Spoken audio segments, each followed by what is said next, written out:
Sealed off, and police say a full forensic examination is underway. Andrew Simmons, ITN, Northern Ireland. A mother whose 3 children drowned in a Berkshire canal last week won't face any police prosecution over their deaths. At the inquest into the deaths, a coroner's officer took the unusual step of announcing that Suzanne Vasquez was considered innocent. The coroner's court today heard only evidence of identification. Suzanne Vasquez's brother, Andrew Cooper, driven away here later by police, said he'd confirmed the identity of the children at the mortuary. A police inspector said post-mortems had shown that Carla, Claire and Craig had all died as a result of drowning in the canal lock near Reading. The West Berkshire coroner released the bodies for burial and adjourned the inquest until January the 11th. Afterwards, his assistant emerged and had this to say. The police are satisfied to date that this is a tragic accident, and the circumstances will obviously be revealed fully at the inquest. There's very little else I can say on the matter at the moment. Has Mrs. Vasquez been able to say exactly what happened? Mrs. Vasquez has been interviewed. She will attend the inquest and give evidence on that day. Are you saying then that she won't be charged with any offence whatsoever? Absolutely no question of her being charged of any offences. As far as the police inquiry is concerned at the moment, the circumstances, as we say, are a tragic accident. There are no suspicious circumstances, and we've no reason to believe otherwise. Those official words then no doubt designed to put to an end all the rumour and speculation that had surrounded this tragic case. Vernon Mann, ITN, Newbury Coroner's Court. The romantic novelist Barbara Cartland has been celebrating this morning after becoming a dame in the New Year's honours list. She is one of nearly 1,000 people to be honoured. Miss Cartland is officially recognised as the world's best-selling author. But the highest honour goes to another author, the crime novelist P.D. James, who becomes a baroness, the only life peer on the list. Having just completed her 530th novel, Barbara Cartland is the undisputed queen of romantic fiction. And today, at the age of 89, she also becomes a dame. You have to be retiring or practically in the grave before you get it.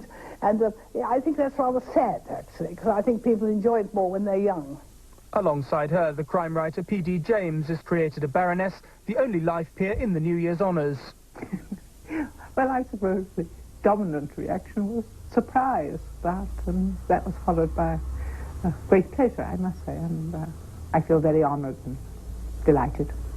And after 40 years in television, including his time as ITN's chairman and Yorkshire Television's managing director, there's a knighthood for Paul Fox.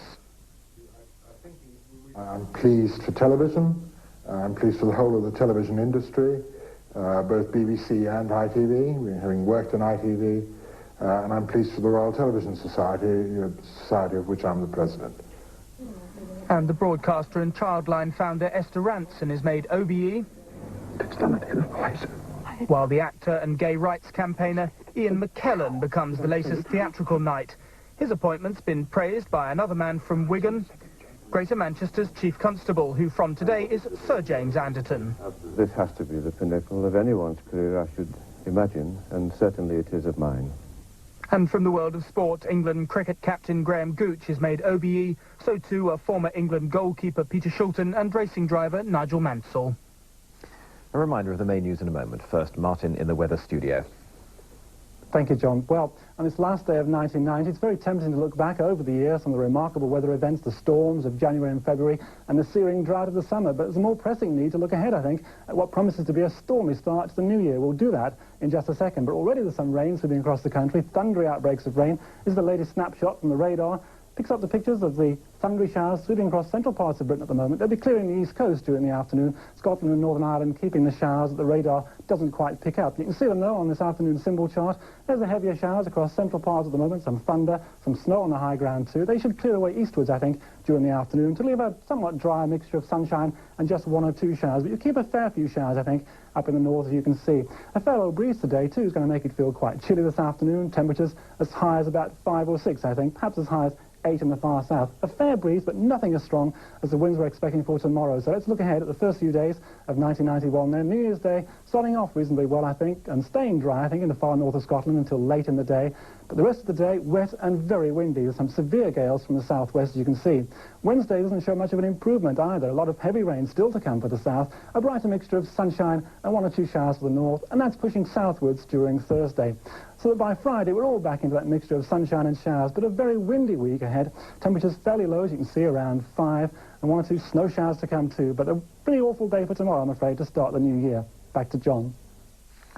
A look at the city where the markets have just closed for the New Year holiday. The FT 100 index is down nearly 17 points. The pound is up more than ½ cent, and it's up by nearly a pfennig against the mark.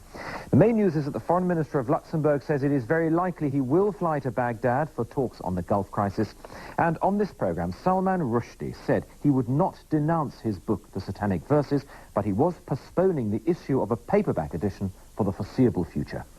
That's News at 1 this New Year's Eve. On behalf of the entire News at 1 team, I'd like to wish you all a very happy New Year. I'll be back on Wednesday. Till then, bye-bye.